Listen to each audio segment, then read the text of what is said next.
How you going? My name's Matt and I like to make things. Today we are finally going to pour our epoxies for the purposes of a test. I have sealed the edges of the plywood sample timbers. Did that about 2.5 days ago. It took 3 or 4 coats and I've got footage which I'll insert somewhere about now. Right, so what we've got here is the application process for a seal coat. I've already pre-mixed my epoxies for each brand, and what I'm going to do is apply it on the face here, where we would potentially get some air gaps or bubbles come out, but also use the epoxy to seal the bottom edge and the sides to again reduce or remove the risk of bubbles coming from the timber as the epoxy sets. I've tilted the table a little bit, or tilted the mold a little bit, so that the runs go down into the join or the seam at the edge, and that will hopefully give us a nice good seal. This stuff is obviously the 5 to 7 day set. What I'm going to do is do a coat now, let that sort of soak in, do another coat sometime later, maybe an hour, and then it'll be 2 or 3 days before I do the actual pour. So this should still be chemically active, with the theory that we get a chemical bond instead of a mechanical bond, which should be stronger. And then we proceed to do the Lucy Clear on this side.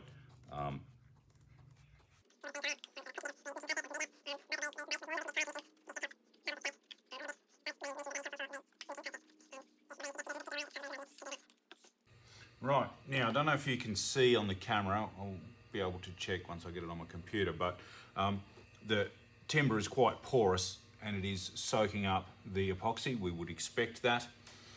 I've touched this up maybe 3 or 4 times over the last hour or so.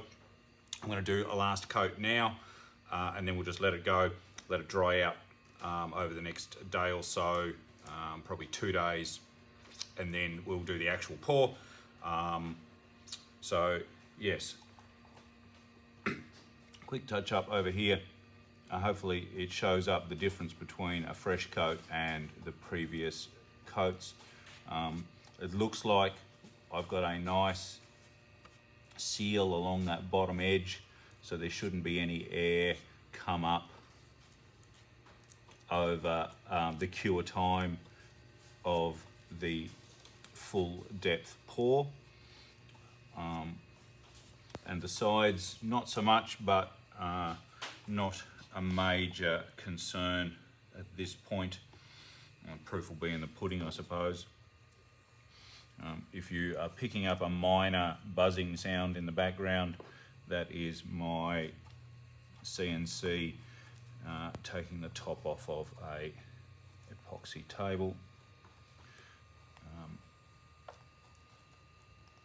And the seal on this one across the bottom edge looks to be pretty good too. Right, there we go. We'll come back in a couple days. And the idea of leaving it partway through the full cure process is hopefully we will get a chemical bond along this edge, which should give us the strength.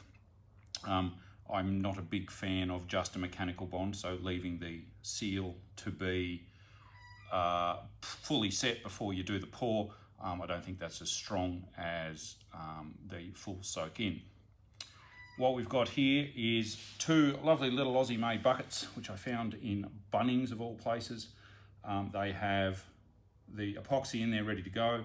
The base resin has been warmed up to just shy of 30 degrees. Did it in the microwave.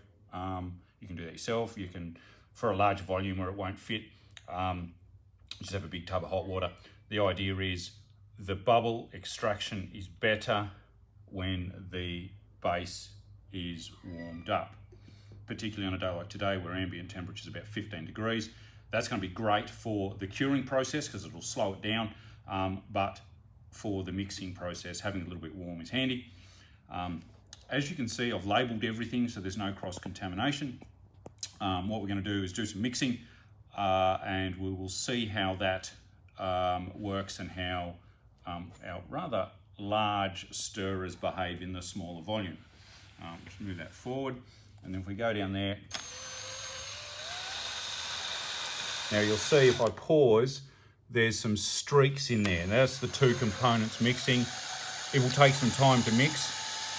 You can tell it's done when it no longer streaks and is it goes clear as well. The cloudiness will come out.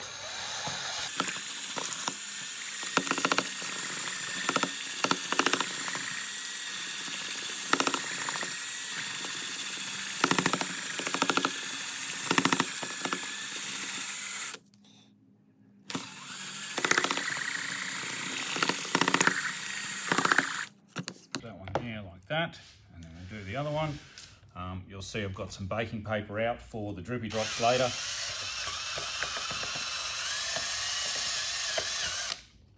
And again, same premise, different product. It goes streaky until it has been fully mixed.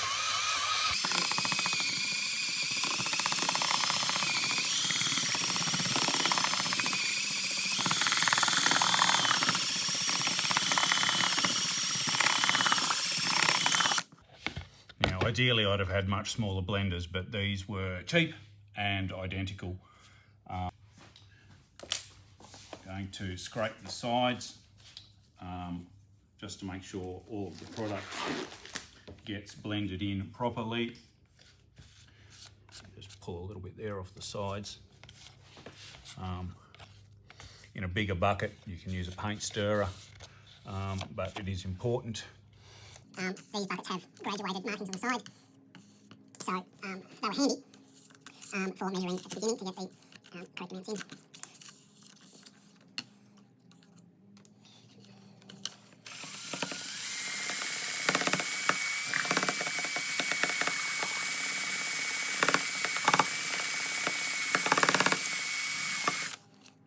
So already we can see it's a bit clearer, probably not that easy to see on the camera. If we shine a bit of light in there, we can see the bubbles moving. So this is the Lucy Clear. Its capacity to self sort of degas is pretty clear there. This is helped by warming it up.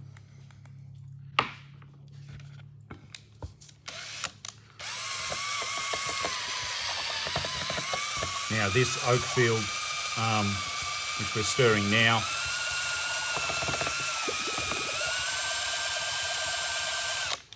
this oak field is a new formula.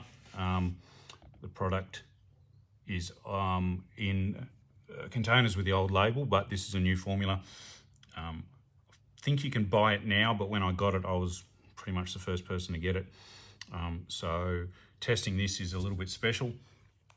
I'm looking forward to seeing how it behaves, not just in comparison to Lucy, but also in comparison to the original product. We'll go in and have a bit of a look to see if there's any streaks in there. So there's no real streaks. There's a bit of air. That is a reflection of the stirring paddle. This will all come out. My expectation is none of this will be here once we're done. Right.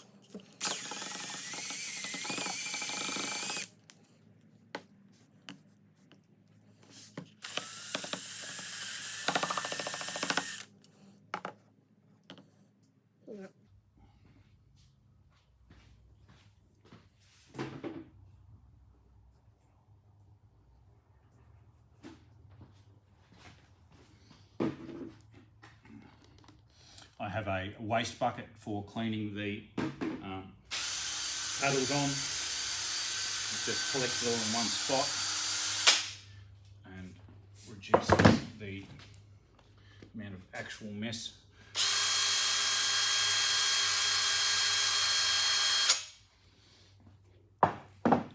And now what we'll do is we'll wait 5 minutes, maybe 10, for this to degas a little bit, and then we'll come back and do the pour.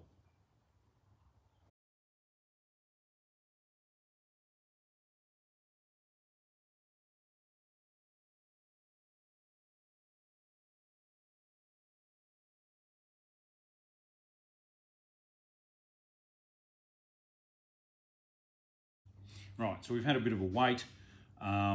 I've done a time lapse of the bubble extraction, so we can have a look at that. What we've got at this point is both of them still have some air in them. Lucy seems to have lost more, I suppose. It's a little bit harsh. Those paddles introduced a fair bit of air, but given that they will take 3 or 4 days to cure, both of these in the past have proven to let all of their bubbles out. So what we're going to do now is literally pour them in, because that's what we're here for. I've marked on the side 30 mil, which was the original depth that I had decided to do, and the calculated volume should bring it up to that level. What this will allow us to do is see what amount of shrink we have over the cure time. There is a little bit of a gap around the board because of the silicon in the sealing process, but that shouldn't make any major difference. So what we do here, carefully pour it in.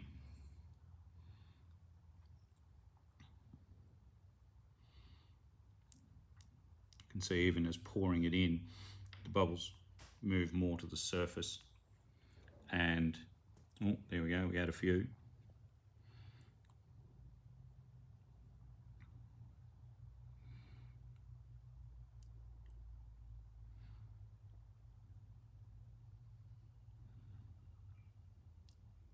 So you can see there, I did my math correct, because we're right on the line. In the interests of conservation and no waste, we'll just tip the bucket up like that. You can sit there, and then onto the oak field.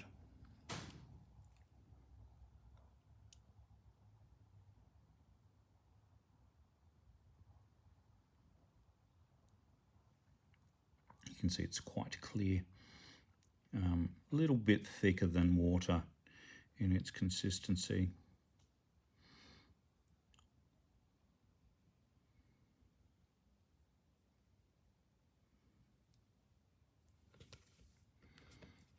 Right,